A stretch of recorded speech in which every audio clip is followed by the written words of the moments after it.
It's dawn in Parkland, Florida. Are you? An important day at school for freshman Brooke Harrison. The ritual of routine altered. A ribbon to remind what's ahead. A new backpack to replace the old one and the horrors associated with it. There was a bullet hole in my backpack. Now that's going to be forever with me, and that's like forever going to be like a memory. A memory that pushes her through the pain of the past into what she feels is her new purpose. I'm doing the walkout today for really Elena, one of my friends that was lost. Where she used to sit at lunch, it was like usually the same spot. So I remember walking past that place, and I remember like thinking like, I'm never gonna pass by her again. I'm never gonna be able to like sit with her again. And that just hit me so hard. Today marks a grim anniversary. 1 month since the shooting at Marjory Stoneman Douglas High School that killed her friend Elena Petty and crushed this community.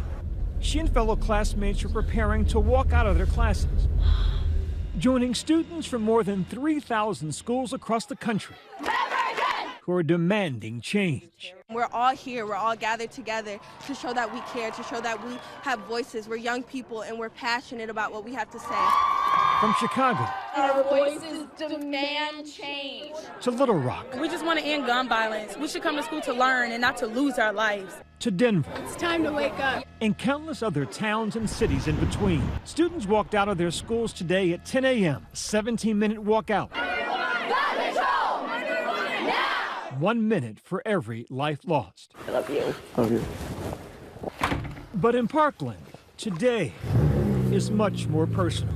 I'm doing this walkout for Joaquin. And that's just about it. Why should we be expected to learn when these politicians aren't going to do their job? Why should we as students? For Brooke and so many others, time stopped on February 14th. It seems like it was just yesterday. She was in the very first classroom the shooter came to. Of the 17 people murdered, 3 were in her classroom. We were the warning shot for everyone else, but we didn't get a warning shot. Brooke remembers in the chaos trying to hide behind a desk. I remember someone telling me there's not any more room, and then I was being pushed back. I mean, we were in a drastic situation. That's where Elena was, and I remember making dead eye contact with her. We didn't even have words because I don't think in that moment either of us could find any. And the last thing I remember, the last vision I have of her was her actually hugging someone. It's just a miracle that Brooke is alive. It's where she ran to that day. It's the angle of the bullet that just missed you. Brooke and her family were later interviewed by the FBI. Brooke and 4 other girls recreated a diagram of where everyone was sitting. Alyssa Aladef was right beside her, back a little bit, by the teacher's desk, and she died. Elena Petty was behind her, behind the teacher's desk, and she died. Everyone around me was either grazed or shot or killed. It just, it doesn't make sense. Today, Brooke says her place is back where it all began, at school. I want to make sure that no kid my age ever has to see what I have to see. As she and her mom head out, all around them, they see an outpouring of love. We've had just so much support and so much love from all of this that it doesn't feel like as hard as it probably would be if we didn't have the community we have. Have a great day. For Denise, that sense of normalcy no longer exists. That's all you're thinking about every day when you drop your kids. Please let them be safe for the day. She's constantly on guard. When you're seeing kids walking in with your backpacks, you're thinking, you know, anything could be in those backpacks. 3 people shot. 3 people shot. 3 people shot. Oh my God. Newly released 911 calls retelling those terrifying moments in the classroom as students place frantic calls for help. Please, there's people here. There's people. They're all bleeding. They're gonna die. Dispatchers trying to comfort the inconsolable students. I'm not going anywhere. You just stay on the phone with me. We're at the school. You stay on the phone with me. Do not hang up. Just stay quiet. Earlier today, Nicholas Cruz, the alleged gunman, was formally arraigned. All right, Mr. Cruz, you've been charged by indictment in count 1 of the indictment with murder in the first degree. Cruz, head down, stood mute as he faced tearful parents of the victims. A plea of not guilty shall be entered on the defendant's behalf. He's charged with 17 counts of premeditated murder, 17 counts of attempted murder. His lawyer saying he would plead guilty if the death penalty is off the table. The response to the shooting and how Cruz was able to carry it out, despite numerous warning signs about him, was the subject of hearings on Capitol Hill today. The man did everything but take an ad out in the paper, "I'm going to kill somebody."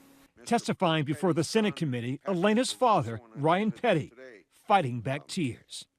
The senseless murder of so many, including my own beloved daughter, Elena,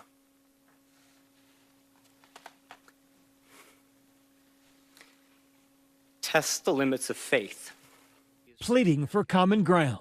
We do not have to all agree on guns, and we won't. But we can agree on the most fundamental things. We can agree that students and teachers should be safe.